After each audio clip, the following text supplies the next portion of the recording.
سیدنا عمر فاروق رضی اللہ تعالی عنہ کا دور مبارک تھا۔ آپ کے دور میں ایک نوجوان لڑکا تھا جس کو زنا کے جرم میں سزا کے لیے بھیجا جا رہا تھا۔ یاد رہے کہ اسلام میں شادی شدہ زانی کی سزا یہ ہے کہ اسے سنگسار کر دیا جائے، اور غیر شادی شدہ زانی کی سزا یہ ہے کہ اسے 80 یا 100 کوڑے مارے جائیں۔ تو یہ نوجوان لڑکا سزا کی طرف جا رہا تھا، رو رہا تھا، چیخ رہا تھا، پکار پکار کر کہہ رہا تھا، اور مجھ پر رحم کرو، میں بے گناہ ہوں، میں نے کوئی گناہ نہیں کیا، میرا کوئی جرم نہیں ہے، میں قصوروار نہیں ہوں، میں بے قصور ہوں، مجھے بے قصور مارا جا رہا ہے، بے قصور میری جان لی جا رہی ہے۔ یاد رکھنا، اگر تم نے میں بے گناہ کو مار ڈالا، اگر تم نے میں بے قصور کو مار ڈالا، تو یاد رکھنا قیامت کے دن میں تمہیں جہنم میں لے جانے کا ذریعہ بنوں گا، کیونکہ میں بے گناہ ہوں۔ اگر تم مجھے مارو گے تو قیامت کے دن میں اللہ رب العالمین کے سامنے شکوہ پیش کروں گا کہ یا اللہ، انہوں نے غلط فیصلہ کیا تھا اور مجھے مار ڈالا تھا۔ یہ جملے کہتا ہوا یہ نوجوان سزا کی طرف جا رہا تھا کہ ادھر سے حضرت سیدنا علی المرتضیٰ شیر خدا کرم اللہ وجہ الکریم کا گزر ہوا۔ حضرت سیدنا علی نے جب اس نوجوان کے درد بھرے جملے سنے تو حضرت علی کے قدم رک گئے۔ حضرت علی نے سرکاری اہلکاروں کو روکنے کا حکم فرمایا اور اس نوجوان سے پوچھا کہ تیرا کیا معاملہ ہے؟ اس نوجوان نے کہا، حضرت میں بالکل ہی بے قصور ہوں، میرا کوئی قصور نہیں ہے، میں نے کوئی گناہ نہیں کیا، مگر کیا کروں کہ دعویٰ کرنے والی کوئی اور نہیں، وہ میری ماں ہے، میرے خلاف مقدمہ درج کرنے والی کوئی اور نہیں، میری ماں ہے۔ حضرت علی نے فرمایا کہ کس طرح کا دعویٰ کیا اس نے؟ تیرے اوپر کون سے گناہ کا الزام لگایا گیا؟ اس نوجوان نے کہا، حضرت میری ماں نے دعویٰ کیا ہے، میرے خلاف مقدمہ درج کیا ہے کہ میں نے اس کے ساتھ زیادتی کی ہے، میں نے اس کے ساتھ گناہ کیے، حالانکہ میں نے کوئی گناہ نہیں کیا۔ حضرت کیا کوئی بیٹا اپنی ماں کے ساتھ گناہ کر سکتا ہے؟ کوئی بیٹا اپنی ماں کے ساتھ اتنا بڑا جرم کر سکتا ہے؟ حضرت میں مر جاؤں، مٹ جاؤں، خاک میں مل جاؤں اگر میں نے یہ گناہ کیا ہو تو، اگر میں نے یہ گناہ کیا ہوتا تو اب تک آسمان سے عذاب نہ برستا، قیامت قائم نہ ہو جاتی، اب تک زلزلہ نہ آتا، اب تک آسمان سے میرے اوپر پتھروں کی بارش نہ برستی، اگر میں اپنی ماں کے ساتھ زیادتی کرتا تو۔ مگر کیا کروں کہ میرے خلاف دعویٰ کرنے والی بھی میری ماں ہے، وہ کہتی ہے کہ واقعی میں نے اس سے گناہ کیا ہے، وہ مجھے بیٹا ماننے سے انکار کر گئی، حقیقتاً میں اس کا بیٹا ہوں، لیکن میری ماں نے انکار کر دیا کہ میں اس کا بیٹا ہوں، میری ماں نے بیٹا ماننے سے مجھے انکار کر دیا ہے۔ حضرت سیدنا علی المرتضیٰ شیر خدا کرم اللہ وجہ الکریم نے اس لڑکے کی روداد سنی، درد بھرے جملے سنے، تو حضرت سیدنا علی نے سرکاری اہلکاروں کو فرمایا کہ آج کے دن کے لیے اس کی سزا معطل کر دو، آج کے دن اس کو سزا ہرگز نہ دی جائے، کل دوبارہ اس کے فیصلے پر غور کیا جائے، کل دوبارہ میں اس کا فیصلہ کروں گا، اگر یہ گنہگار نکلا تو پھر اس کو ضرور سزا دینا۔ سرکاری اہلکاروں نے آج کے دن کے لیے سزا روک دی۔ رات ہو گئی، صبح کا سورج طلوع ہوا تو حضرت سیدنا علی المرتضیٰ شیر خدا نے عدالت لگائی، اپنی عدالت میں اس لڑکے کو، اس کی ماں کو اپنی عدالت میں طلب فرمایا۔ اب وہ لڑکا بھی حاضر ہو گیا، اس کی ماں بھی حاضر ہو گئی۔ حضرت علی رضی اللہ تعالی عنہ نے اس لڑکے کو کہا کہ یہ تیری کیا لگتی ہے؟ اس نے کہا، حضرت یہ میری ماں ہے، اس نے موت کی سی اذیت پا کر مجھے جنم دیا، موت کی سی اذیت پا کر میں اس کے شکم سے اس کی جھولی میں آیا، اب جب میں بڑا ہوا ہوں تو یہ بیٹا ماننے سے انکار کر گئی، حقیقتاً یہ میری ماں ہے۔ حضرت علی نے اس کی ماں کو مخاطب کرتے ہوئے فرمایا، اب تو بتا یہ تیرا کیا لگتا ہے؟ اس نے کہا، یہ تو میرا کچھ بھی نہیں لگتا، یہ تو جھوٹا ہے، اور جھوٹے پر خدا تعالیٰ کی لعنت ہو، یہ جھوٹ بول رہا ہے، اس نے میرے ساتھ گناہ کیا ہے، اس نے میرے ساتھ زنا کیا ہے، اس کو سزا دینی چاہیے، اس کو سنگسار کر دیا جائے، اسے جان سے مار دیا جائے۔ حضرت علی نے فرمایا اگر واقعی یہ تیرا بیٹا نہیں ہے، تو سچی ہے اور یہ نوجوان جھوٹا ہے، تو پھر میں علی کا جو فیصلہ ہوگا تمہیں قبول ہوگا؟ اس نے کہا حضرت دل و جان سے قبول کروں گی۔ حضرت علی نے فرمایا پھر میرا فیصلہ یہ ہے کہ میں ابھی اور اسی وقت اس نوجوان لڑکے کا تیرے ساتھ نکاح کرتا ہوں، اس نوجوان لڑکے کی تیرے ساتھ شادی کرتا ہوں، ابھی اور اسی وقت تو اس کی بیوی بننے جا رہی ہے، ابھی اور اسی وقت تو اس کی بیوی بننے جا رہی ہے۔ یہ سننا ہی تھا کہ اس عورت کی چیخ نکل گئی، عورت رونے لگی، رو کر کہنے لگی حضرت کیا آپ ایک بیٹے کی ماں سے شادی کرنا چاہتا؟ کیا بیٹے کا ماں کے ساتھ نکاح ہو سکتا ہے؟ کیا ایک ماں بیٹے کی دلہن بن سکتی ہے؟ پھر اللہ ناراض نہیں ہو جائے گا؟ پھر قیامت قائم نہیں ہو جائے گی؟ پھر ایک زلزلہ بپا نہیں ہو جائے گا؟ پھر آسمان سے آگ کے شعلے نہیں برسیں گے؟ حضرت علی رضی اللہ تعالی عنہ نے فرمایا میں نے سمجھا نہیں ہے، مجھے سمجھانے کی کوشش کرو نا، اس کا کیا مطلب ہے؟ اس نے کہا حضرت یہ میرا بیٹا ہے۔ آپ نے فرمایا پھر بیٹے کے اوپر اتنے بڑے گناہ کی تہمت لگاتے ہوئے تجھے شرم نہیں آتی؟ زنا کا الزام لگاتے ہوئے تجھے شرم نہیں آتی؟ اس نے کہا حضرت واقعی یہ میرا بیٹا ہے، حقیقتاً یہ میرا بیٹا ہے۔ آپ نے فرمایا او نادان عورت، تو نے موت کسی اذیت پا کر اسے جنم دیا، موت کسی اذیت پا کر شکم سے گود میں لے کے آئی، پھر تو نے اس پر ظلم و ستم یہ کیا کہ اسے بیٹا ماننے سے انکار کر دیا، ابھی بھی تیرا غصہ ختم نہ ہوا تو نے اس پر زنا کا الزام لگایا تاکہ اسے سنگسار کر دیا جائے، اسے دل و جان سے مار دیا جائے۔ اس نے کہا حضرت میری کہانی تو سنو۔ اس نے کہا حضرت یہ میرا بیٹا ہے۔ حضرت علی نے فرمایا بھلا کوئی بیٹا اپنی ماں کے ساتھ گناہ کر سکتا ہے؟ بھلا کوئی بیٹا اپنی ماں کے ساتھ زنا کر سکتا ہے؟ اس نے کہا حضرت میری کہانی تو سنیں۔ وہ کہانی یہ ہے کہ ایک مالدار شخص تھا، بہت ہی بڑا رئیس تھا، کبیر تھا، اس کے پاس دولت کی فراوانی تھی، دولت کی انبار لگے ہوئے تھے، اس کے پاس پیسوں کی بوریاں موجود تھیں۔ لالچ میں آ کر میرے بھائیوں نے میرا اس کے ساتھ نکاح کر دیا، اس کے ساتھ شادی کر دی، میری اس کے ساتھ شادی ہو گئی۔ شادی کے 1 سال بعد میرا یہی بیٹا پیدا ہوا، میں نے اس بیٹے کو جنم دیا۔ یہ اسی باپ کا بیٹا ہے جو مالدار تھا، رئیس تھا، کبیر تھا۔ تو شادی کے 1 سال بعد جیسے ہی میرا بیٹا پیدا ہوا، یہ چند ماہ کا تھا، کم سن بچہ تھا، دودھ پیتا بچہ تھا کہ اس کے باپ کا انتقال ہو گیا۔ میرا مالدار شوہر مر گیا۔ اس کے مر جانے کے بعد، اسے سپرد خاک کرنے کے بعد میرے بھائیوں کی نیت بدل گئی۔ میرے بھائیوں نے مجھے کہا کہ اگر تیرا یہ بچہ جوان ہو گیا تو پھر تو یہ ساری جائیداد کا مالک یہی بن بیٹھے گا، پھر تو یہ ساری جائیداد کا مالک بن جائے گا نا۔ اگر یہ جوان ہو گیا پھر ہمارے ہاتھوں سے دولت جاتی رہے گی، ہمارے ہاتھوں سے یہ جائیداد جاتی رہے گی۔ اس طرح کرو کہ اس بیٹے کو مار دو تاکہ جتنی بھی دولت ہے اس دولت کے حقدار ہم بن جائیں، اس دولت کے مالک ہم بن جائیں۔ جلدی کرو نا اپنے اس بیٹے کو مار دو۔ میں نے اپنے بھائیوں کو کہا کہ اس کو میں مارتی نہیں ہوں، اس طرح کرتی ہوں گھر سے لے جاتی ہوں، ویرانے میں چھوڑ آتی ہوں۔ بچ گیا تو بچ گیا، مر گیا اس کا اپنا مقدر، مر گیا اس کا نصیب۔ بھائیوں کی بے تکی باتوں پر آ کر میں نے اپنے کم سن بچے کو اٹھایا، ویرانے میں چھوڑ آئی، ویرانے میں چھوڑ آئی، جہاں اوپر آسمان تھا نیچے زمین تھی، دائیں بائیں کچھ بھی نہیں تھا۔ ویرانے میں چھوڑ کے واپس آ گئی، ویرانے کے حوالے کر کے واپس آ گئی، زمین اور آسمان کے حوالے کر کے واپس آ گئی۔ پھر مجھے پتہ نہیں وہ کہاں چلا گیا، کس نے اسے اٹھایا، کس نے نہیں اٹھایا، کس نے اسے پالا، کس نے نہیں پالا۔ وہ بچہ ہے یا مر گیا ہے، زندہ ہے یا موت کی گھاٹ اتر گیا ہے، پھر مجھے کوئی علم نہیں ہے۔ وقت گزرتا گیا، وقت گزرتا گیا، میرے اس بیٹے کو موت نے تو نہیں اٹھایا تھا، کسی جانور نے نہیں اٹھایا تھا، بلکہ وہاں کی کسی بے اولاد عورت نے اٹھا لیا۔ بے اولاد عورت نے اٹھایا، میرے بیٹے کو گھر لے گئی۔ میرا بیٹا آج چھوٹا کل بڑا، آج چھوٹا کل بڑا۔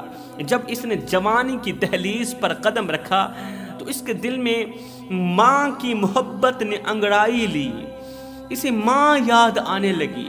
جب ماں کی محبت اسے ستانے لگی، جب دل میں ماں کو دیکھنے کا شوق پیدا ہوا، تو اس لڑکے نے گھر سے باہر کی طرف قدم رکھا۔ کہاں جا رہا ہے؟ اپنی محبت کو تلاش کرنے کے لیے جا رہا ہے، ماں کو تلاش کرنے کے لیے جا رہا ہے۔ یہ ہر حال میں اگلا وقت ماں کے ساتھ گزارنا چاہتا ہے، یہ ماں کی خدمت کرنا چاہتا ہے۔ اللہ اکبر، تلاش کرتے کرتے اللہ نے اس کی مدد کی، آخر کار یہ مجھ تک آن ہی پہنچا۔ کہا کہ کیا تو میری ماں نہیں؟ کیا تو نے مجھے جنا نہیں تھا؟ اب پھر سے میرے بھائیوں کی نیت بدل گئی، میرے بھائیوں نے پھر سے مجھے برگلایا، کیونکہ بھائیوں کی نیت بدل گئی تھی۔ میرے بھائیوں نے پھر سے مجھے برگلایا، کہا کہ اس پر زنا کا جھوٹا الزام لگا کر ہمیشہ کے لیے اسے جان سے ہی مار دو، اس کے اوپر زنا کا جھوٹا الزام لگا کر ہمیشہ کے لیے اسے ختم کر دو، سنگسار ہی کروا دو۔ تو یا علی، میں بھائیوں کی جھوٹی اور بے تکی باتوں پر آ کر بیٹے کو سنگسار کرنے لگی، مگر اللہ نے میرے بیٹے کو بچا لیا۔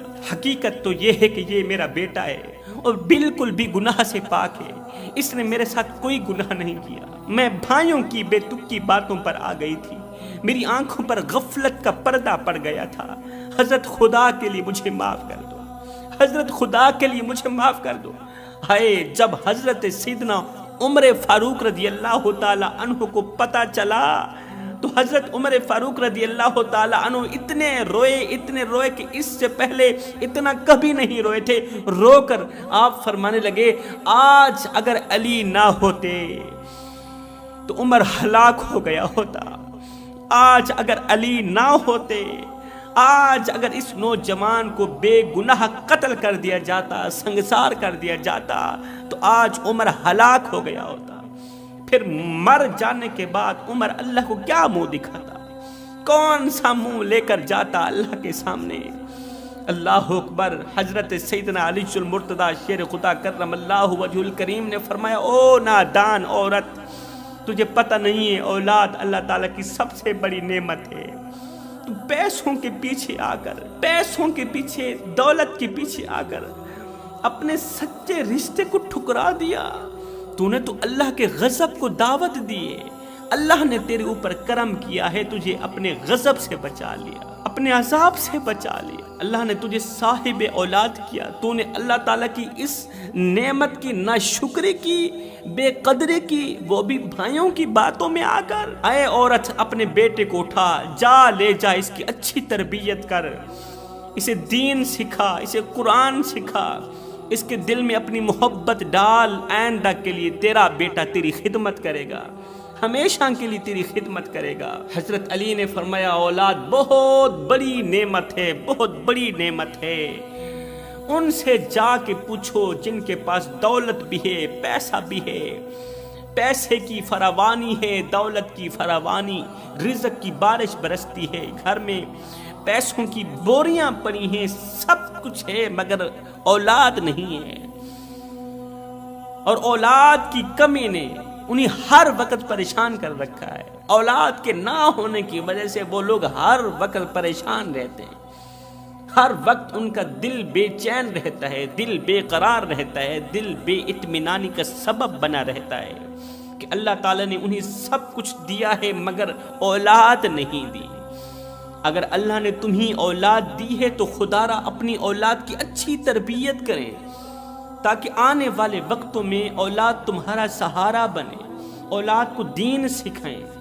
اللہ اکبر۔ جب اولاد دنیا کی دولت سے مالا مال ہو جائے تو والدین ڈر ڈر کے بات کرتے ہیں کہ کہیں اولاد ہم سے ناراض نہ ہو جائے، اور اگر اولاد دین کی دولت سے مالا مال ہو جائے، دین کا علم سیکھ لے، تو پھر اولاد ڈر ڈر کے بات کرتی ہے کہ کہیں ماں باپ ہم سے ناراض نہ ہو جائیں۔ اگر ماں باپ ہم سے ناراض ہو گئے پھر اللہ بھی ناراض ہو جائے گا، اس کا رسول بھی ناراض ہو جائے گا۔ اللہ بھی ناراض ہو گیا، اس کا رسول بھی ناراض ہو گیا، پھر تو ہماری دنیا بھی تباہ ہو گئی، آخرت بھی تباہ ہو گئی۔ آج ماں مولوی کے پاس بیٹھی ہے، باپ پیر کے پاس بیٹھا ہے، پیر کے قدم دبا رہا ہے اور عرضیاں کر رہا ہے، پیر صاحب کیا کروں، اولاد بے وفا نکلی، اولاد دکھ دیتی ہے، درد دیتی ہے، اولاد نے جینا حرام کر دیا۔ 2 سال پرانی کھانسی لگی تھی، پوری رات کھانستے ہوئے گزر جاتی ہے، نیند نہیں آتی، ساری رات تارے گنتے ہوئے گزر جاتی ہے، ہر وقت دل بے چین رہتا ہے، دل بے قرار رہتا ہے، مگر آج تک اولاد نے نہیں پوچھا ابا تو کس طرح کی زندگی گزار رہا ہے، تیرا حال کیسا ہے، تیری طبیعت کیسی ہے، اور تیرا بخار اترا ہے نہیں اترا، تیری کھانسی اتری ہے نہیں اتری۔ اللہ اکبر، پیر صاحب سینے پر غموں کا بوجھ ہے، دکھوں کے انبار لگے ہوئے ہیں، بوجھ کو ہلکا کرنے کے لیے کوئی بیٹا قریب نہیں بیٹھتا، کسی کو آج تک درد نہیں سنائے، کسی کو دکھ نے نہیں سنائے۔ دعا کرو کوئی ایسا ساتھی مل جائے جو میرے دکھ سنے، درد سنے اور میرے سینے کا بوجھ ہلکا ہو جائے۔ لیکھاں وچ بچھوڑے رہ گئے، رو اتھروں تھوڑے رہ گئے، کس سے بھی میرا حال نہ پوچھیا، ہاتھ بھی میرے جوڑے رہ گئے۔ پتر ہن تے آ جا، ہن گل چلا، کیونکہ زندگی دے دن تھوڑے رہ گئے، لیکھاں وچ بچھوڑے رہ گئے۔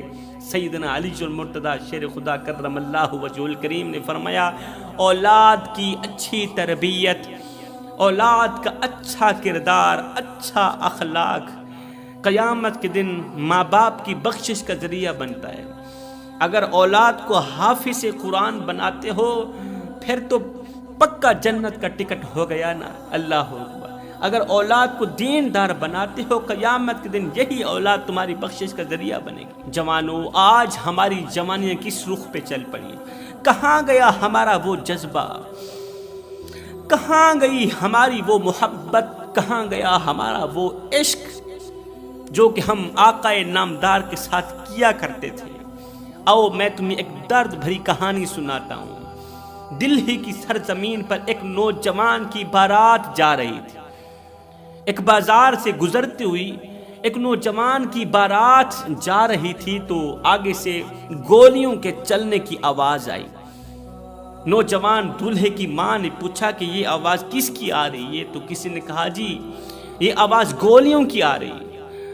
آقا نامدار کی عزت اور ناموس کے لیے نوجوان سینہ تان کے گولیاں کھاتے جا رہے ہیں، ختم نبوت کی تحریک چل رہی ہے اور یہ گولیوں کی آواز وہاں سے آ رہی ہے۔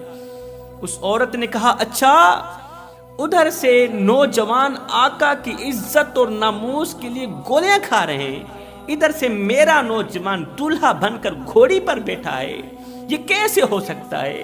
جیسے ہی ماں نے سنا تو ماں نے کہا باراتیوں اپنے اپنے گھروں کو چلے جاؤ، اب یہ بارات لڑکی کے گھر نہیں جائے گی، اب یہ بارات سیدھا مدینے کو جائے گی۔